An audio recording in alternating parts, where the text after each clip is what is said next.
All right.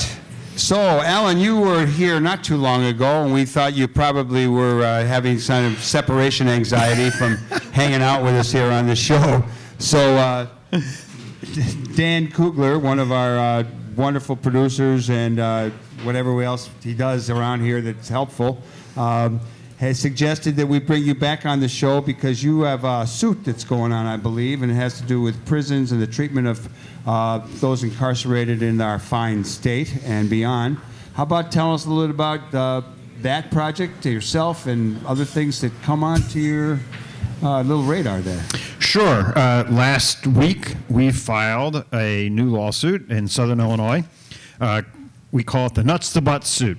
This is a team of over 200 officers who have gone around the southern part of the state and generally imported from what we've seen in Abu Ghraib and Afghanistan, the same sort of sexual humiliation, tortures into our own prisons right here at home.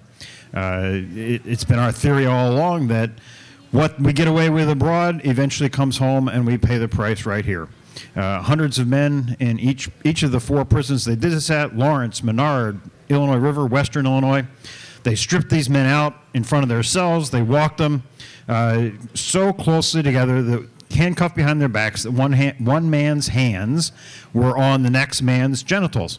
And if they backed up far enough so that they were not touching, then they were beaten with oak sticks. They were walked all the way over to a gym or the chow hall and made to stand for 2 to 3 hours in stressed positions. One man had a separated shoulder. Many of them have back, neck problems from standing up against a wall with their head down or laying their heads down for hours on end for no good reason other than to torture these men.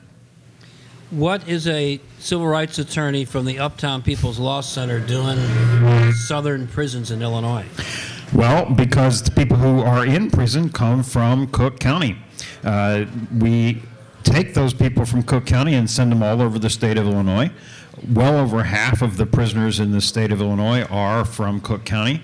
Many of them, I mean, we got into this from Uptown because they started coming from Uptown and nobody else is doing this work. But I think the more important answer is not how we got into it, but why we keep doing it, which is because I personally, and those people I work with, don't want to live in a society that treats people this way without trying to do something about it. So this is not the first time you have litigated the state over prison conditions. Why don't you tell our listeners a little bit about your prior efforts to try to both shine a light on the way we treat folks who are in Illinois jails and prisons, and what's result. What kind of results have you been able to get? Well, we've certainly shined a light on it. I mean, we at the Uptown People's Law Center have been fighting this battle since the early 80s. We've been fighting solitary confinement, for example, all that time. We closed the Supermax prison here in Illinois. But you put it exactly right. It's not just litigation, but it's also letting the public know. I thought one of our greatest victories happened not in court, but happened in Congress this week when Justice Kennedy from the United States Supreme Court was testifying in front of Congress, trying to justify the court's budgets. But one of the things he said is that solitary drives people mad. This is not me saying this. This is now a Supreme Court justice saying this. We started saying this in the 1980s. And we've been litigating it. And we closed TAMS. A judge found here in Illinois that that solitary does in fact cause severe mental illness. But to have a Supreme Court justice pick that up means that we're really having some effect on the public conversation. So it's not just that we win these cases in court or we get some relief for guys in court, but it's that we change the way that the public at large thinks about prisons. And that's our most important victory. I can imagine some of that public, though, listening to this, all believe in human rights, but these guys are really, at the bottom of the ladder. They're really the scum of our communities. We're glad they're downstate instead of up here. So we may as well torture them? And all that. So whatever we end up doing to them behind walls, they deserve it. Well, I have 2 answers. How do you respond to folks like that? I respond 2 ways. First of all, you're wrong as to who's in prison. the vast majority of people that go into prison are there for drugs or other nonviolent offenses. So we lock up huge numbers of people for no good reason whatsoever. We lock up the mentally ill, we lock up the drug addicts, we lock up the people who drink too much. That's the majority of people who go into the prison every year. The majority of people are not the sort of murderers and rapists we all think about. People are really surprised. The average time that people spend in prison is less than 2 years in Illinois. So we're not locking up really evil people for a really long time. We're locking up, they are the bottom of society, but only in the sense that they're poor and black. That's who we're locking up. Now, you've done some work looking at incarceration rates, and I don't want to try to represent your analysis, which is quite fascinating, which is crime rates are going down, but we have as many or more people in prison than ever. That's right. Something seems off in that equation there. Something's totally off. The United States has such a huge incarceration rate, a rate which has never been seen anywhere in the world in the history of mankind. We lock up 25% of the entire world's prisoners, even though we only account for about 5% of the world's population. We have more prisoners than any other country, including countries that are much larger than ours, like India and China. We lock up a higher percentage of our population in prison than any other country in the world ever has, with the exception of the Sicilies, a small island of about 1,000 people that has a very high incarceration rate because they just locked up a couple hundred extra people, and therefore they're just above us. But of the developed countries, we're just off the charts compared to anybody else. And the crime rate has been going down for the last 10 years, but the prison rate continues to increase over and over and over again. So are we safer? We're not safer. Anybody who walks around the streets can tell you we're not safer. We've had zero impact on the drug trade. Drugs are just as available now as they ever were. They're no more expensive. They're out there. Anybody can buy drugs easier than they can get prescription medicine, for example. So this war on drugs has simply destroyed communities. It has not, in fact, made us safer.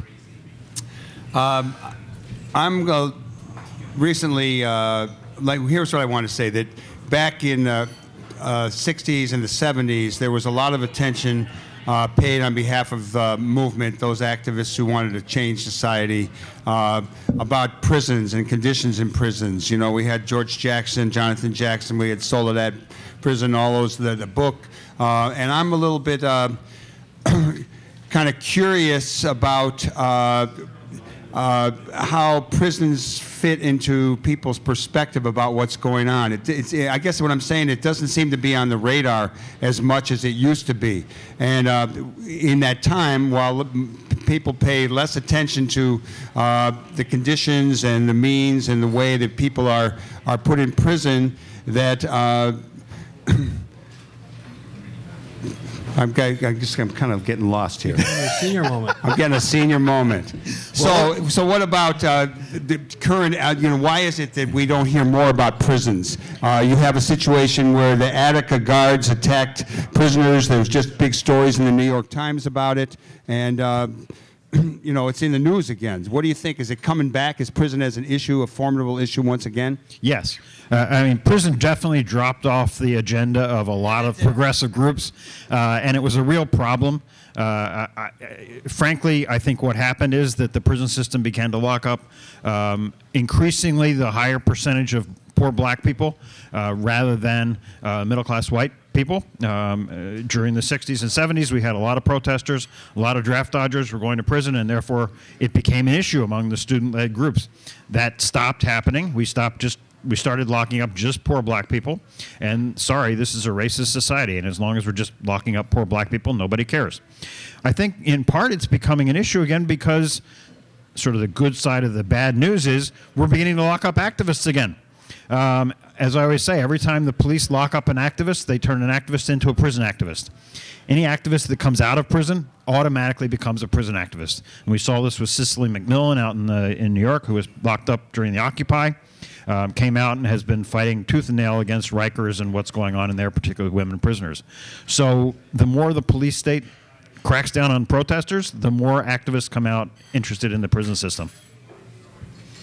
So the the question of how we use incarceration to try to make our streets safer hasn't really come up that much in the current mayoral campaign, although we do have a difference in approach to policing between the two candidates.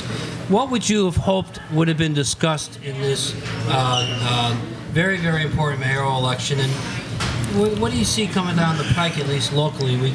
We seem to have a sheriff who's concerned about who's in his jail as opposed to who should be there. What are you looking forward to coming down the pike, whatever happens with the mayoral race? I think the prisons are more in the bailiwick of the governor's race. It was not discussed in the governor's race, although for the very first time, our governor now, despite being a fairly right-wing Republican, has stated that one of his goals is to decrease the prison population, decrease it by 25%. He set up a high-level commission to try to make that happen. So I don't know whether that's real or whether that's just verbiage at this point, but at least he's talking about it, which no one has done for the last 40 years in the state of Illinois. At the mayoral level, the police are the front door to the prison system. And what I haven't seen either candidate do is talk about the over-arrest, the over-enforcement of various laws, and its selective enforcement in black communities.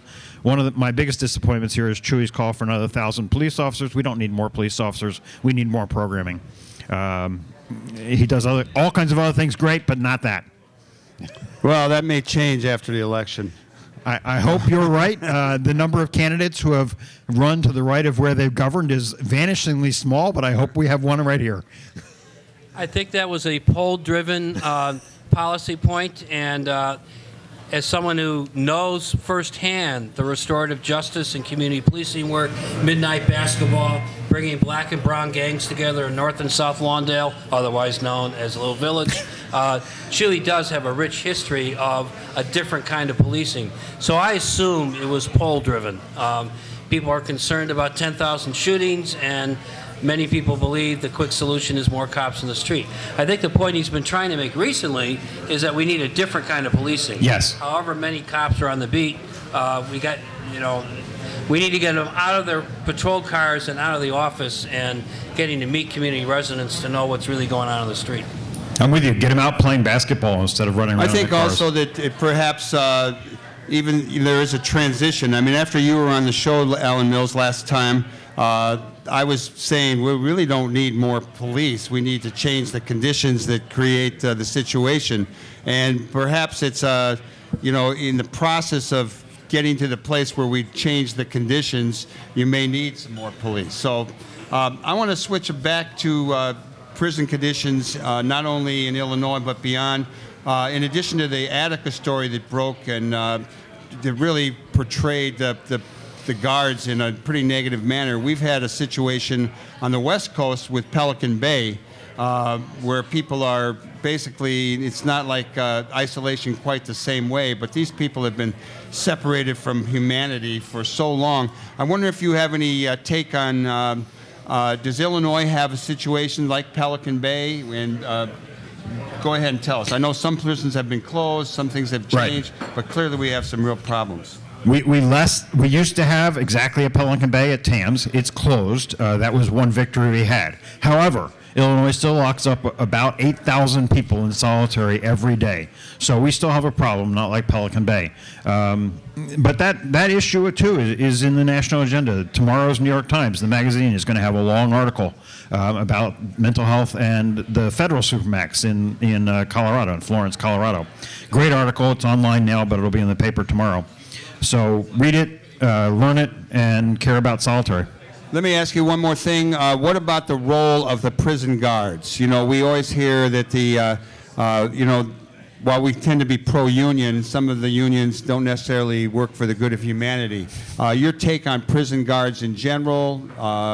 I'm sure there are good ones and bad ones, but what do you have to say about that? Well, you just said it. There are good ones and bad ones. But I think the real bottom line is that prison is a dehumanizing experience no matter which side of the bars you're on. To spend your life locking people in cages does something to you as a guard, just like it does something to the prisoner inside those cages. And no one survives that experience untouched. So I don't think we have evil people working in prisons. I think it is that the prisons are evil and create damaged human beings on both sides of the bars. Alan Mills, we want to thank you for coming on the show again. Let's have a big round of applause for Alan Mills. I want everyone out there to pay attention to what's going on in our prisons.